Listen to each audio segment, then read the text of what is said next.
Coming in at number 2 on our list is Faker from SKT. All of us have Faker at number 2, and I don't think anyone's disputing whether or not Faker is the best player of all time. Any other player in the top 3, we're just going to heap praise on them over and over again. But I think for Faker in particular, we have to talk about why he's not number 1. What has changed for Faker this year? Yeah, and it says a lot about Faker as a player and a name that when you put him second overall in the top 20 list, you still have to criticize him and explain why. Because he's used to being number 1, you know, for basically everyone at all time. So I think with Faker, right now, it's a lot of different things. I don't think there's any like major thing that stands out. First of all, it's a team where a lot of these players up in the top have like fantastic junglers around them or fantastic supports to back them up. Faker doesn't have a fantastic jungler behind him at all. The SKT lineup really struggles on that position. So very often he's actually alone in that mid lane. And Faker, the way he's always played and will always play, is very, very aggressive. He takes trades. He doesn't just sit back. He wants to fight. When he doesn't have a jungler to back him up and the enemy jungler can camp him, you actually see Faker die in the laning phase sometimes when he doesn't have to, give away early kills he doesn't have to. And that is definitely a criticism for Faker.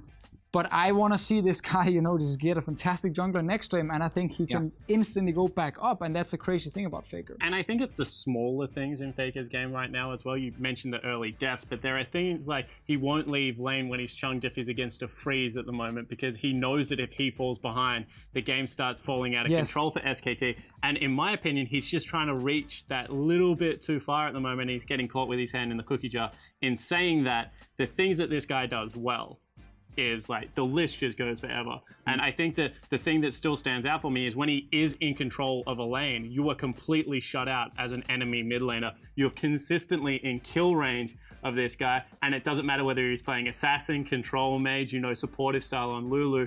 If the wave is on his side of the map, he is so good at controlling that. Exactly. Faker still is able to run away with games, but I think if we're just kind of justifying his number 2 placement, he didn't win MVP in either of the splits, and there is a player that seems to work better with the team in the current meta and in this current world. So it's like Faker is still an absolutely insane player, and in a sense, we are punishing him because he's not able to work with Blank. Whether that's Blank not necessarily playing the same way, but because Faker is alone, he pushes a little bit too far, and that causes him to make errors with his exceptional skill set. And that's the thing everyone needs to understand. When we have players this high up on the list, you know, we're looking at so small things that kind of makes the difference between the best player in the world, the second best player, the third best player.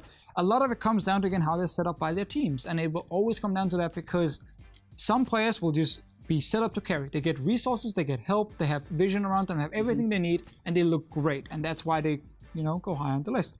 Faker, in this case, despite having, honestly, a great split. If you look at his individual performance, like his numbers are crazy. He's second highest damage per minute in all of LCK.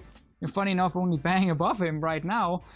Faker is still doing extremely well. He's winning his lane very often, but because of the team, because of the setup, because of the situation with his jungler, he just falls slightly down, but it's also because the guy above him is just perfect, honestly. So, Faker, number 2 overall on our list, the best ranked mid laner, 2-time world champion, but ranks number 2 on our list. That'll do it for Faker.